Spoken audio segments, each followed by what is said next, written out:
There are 1,000 things I can list which God Almighty can't do. There are 1,000 things I can list which God Almighty can't do. أحسن الله إليكم. وهذا سائل يقول: هناك داعية مشهور له دعوة عالمية يقول إن الله لا يقدر على كل شيء، ويقول أنا أعلم 1000 شيء لا يقدر عليه الله تعالى، فهل هذا من الدعاة على أبواب جهنم، وهل يجب التحذير منه؟ هذا ملحد، اللي يقول الكلام هذا ملحد في أسماء الله وصفاته. ولله الأسماء الحسنى فادعوه بها وذروا الذين يلحدون في أسمائه سيجزون ما كانوا يعملون. إن الذين يلحدون في آياتنا لا يخفون علينا أفمن يلقى في النار خير أم من يأتي آمنا يوم القيامة. اللي يقول إن الله ليس على كل شيء قدير، سبحان الله، الله يقول والله على كل شيء قدير.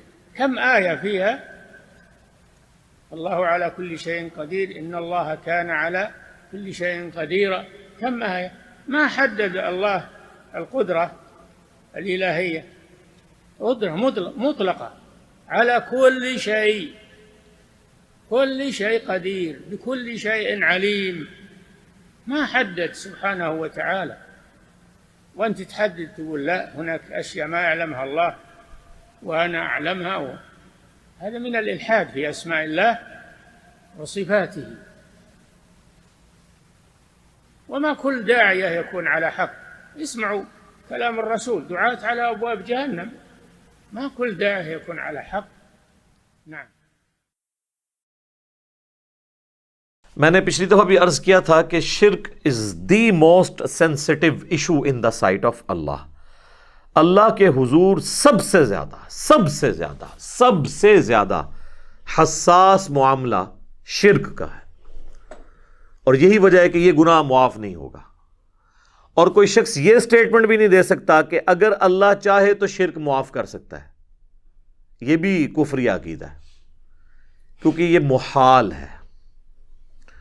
اور محال اور مقدور کو یہ سمجھیں کہ محال وہ چیز ہے کہ جو اللہ تعالیٰ نے پرماننٹلی اس کو اس طریقے سے طے کر دیا، اب اس میں کوئی تبدیلی نہیں آئے گی. یعنی کوئی شخص یہ کہے کہ کیا یہ پاسبل ہے کہ اللہ تعالیٰ نبی صلی اللہ علیہ وآلہ وسلم کے بعد کسی پیغمبر کو بھیجے پیغمبر کی حیثیت سے؟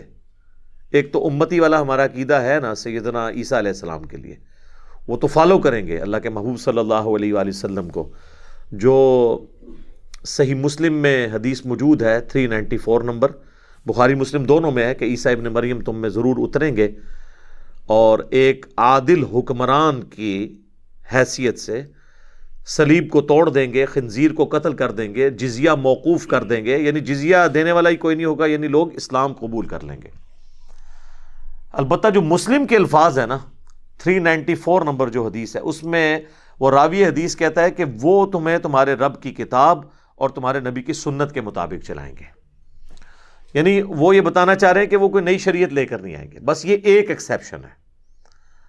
تو اگر کوئی شخص یہ سٹیٹمنٹ دے کہ اللہ کے نبی صلی اللہ علیہ وآلہ وسلم کے بعد کوئی نبی آئے اور اس سے ختم نبوت میں فرق نہ پڑے، یا اللہ تو قدرت رکھتا ہے کہ بھیج دے، تو ہم کہیں گے کہ یہ محال ہے.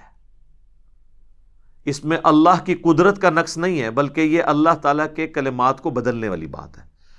جو جھوٹ بولے وہ اللہ نہیں ہے، اور جو اللہ ہے وہ جھوٹ نہیں بولتا. لہٰذا یہ چکر نہیں ہے کہ قدرت میں داخل ہے کہ نہیں. اسی طریقے سے یہ سٹیٹمنٹ دینا کہ اللہ چاہے تو موسیٰ علیہ السلام کو نعوذ باللہ جہنم میں اور فرعون کو جنت میں بھیج دے، تو ہم اس پہ کیا جملہ بولیں گے؟ یہ محال ہے. اس میں یہ بحث نہیں ہے کہ قدرت میں داخل ہے یا نہیں ہے. ہر وہ چیز جو اللہ نے طے کر دی ہے محال کے طور پر، اس کو اللہ کی قدرت میں داخل کرنا خود گمراہی ہے. اور مقدور وہ چیز ہوتی ہے کہ جو اللہ نے ابھی تک کی نہیں ہے لیکن اس پر قادر ہے.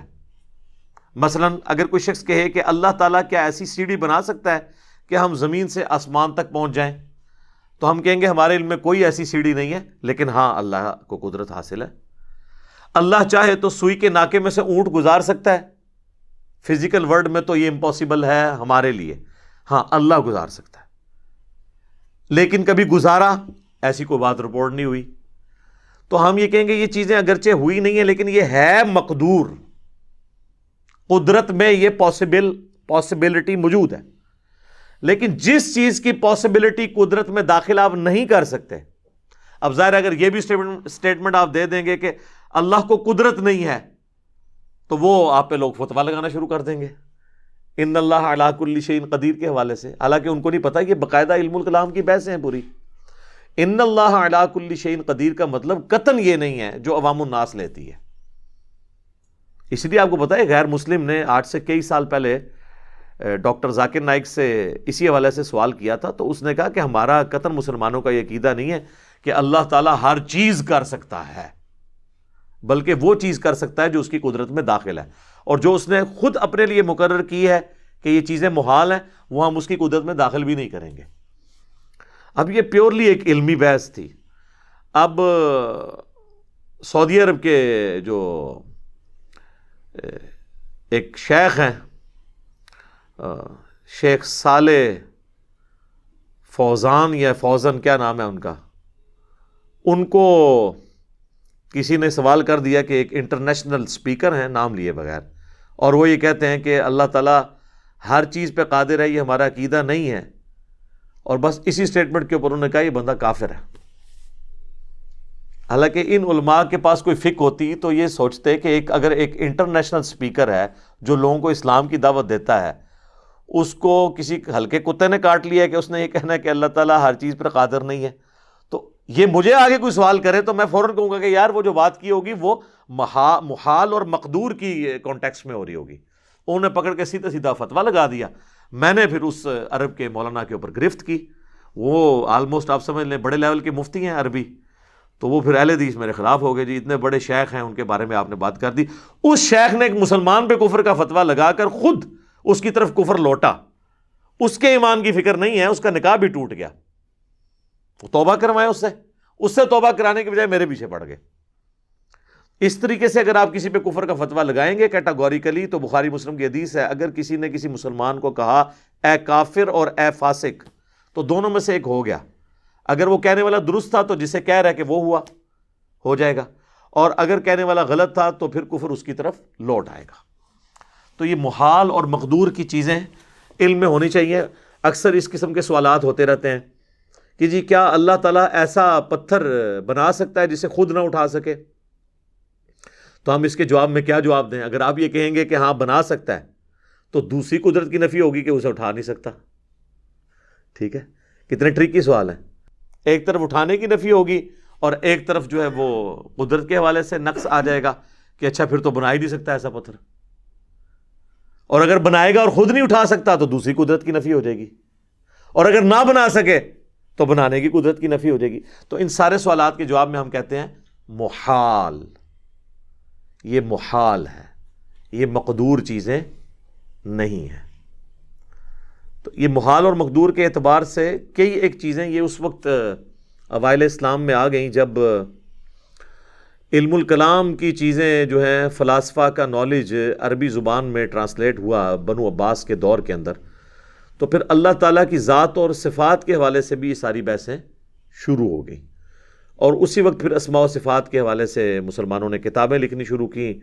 استواء علی العرش کا عقیدہ، اس کے حوالے سے اختلاف، پھر اللہ تعالیٰ کی جو معیت ہے انسان کے ساتھ، نحن اقرب الیہ من حبل الورید، ہم تمہاری رگے جان سے زیادہ تمہارے قریب ہوتے ہیں، یہ ساری بحثیں اس وقت پھر شروع ہوئیں.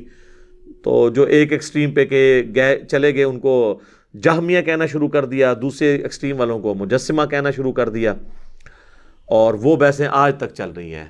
اہل حدیث جو ہیں وہ حنفیوں کو کہتے ہیں یہ جہمی ہیں، اور جو حنفی ہیں وہ اہل حدیثوں کو کہتے ہیں یہ مجسمہ ہیں، اللہ تعالیٰ کے لیے آزاد تجویز کرتے ہیں. حالانکہ یہ دونوں بالکل ایکسٹریم ہیں، دونوں اپنی اپنی جگہ بالکل درست بات کر رہے ہوتے ہیں، وہ بات کو سمجھنے میں فرق لگ جاتا ہے. اس لیے ان چیزوں کو موضوع بحث نہیں بنانا چاہیے، نہ یہ ایسی کوئی توحید کی چیزیں ہیں اور شرک سے متعلقہ ہیں کہ جن کو زیر بحث لایا جائے. بس ان کے بارے میں یہی چیزیں ہیں کہ آپ کو بنیادی طور پر محال اور مقدور کا فرق پتہ ہو، پھر آپ اس کے بعد یہ دیکھیں گے کہ اللہ تعالیٰ کے کلمات کوئی نہیں بدلیں گے، یہ تو طے ہے. اور اگر کوئی شخص یہ کہتا ہے کہ جی اللہ اپنے کلمات پہ بدلنے پر قادر نہیں ہے، تو اس کا مطلب ہے اس کی قدرت کا نقص ہے؟ نہیں، بلکہ اس چیز کا نقص ہے کہ وہ اللہ کی قدرت میں داخل نہیں ہے۔ تو اس قسم کے اور کئی بحثیں ہیں، میں اس کو سکپ کرتا ہوں۔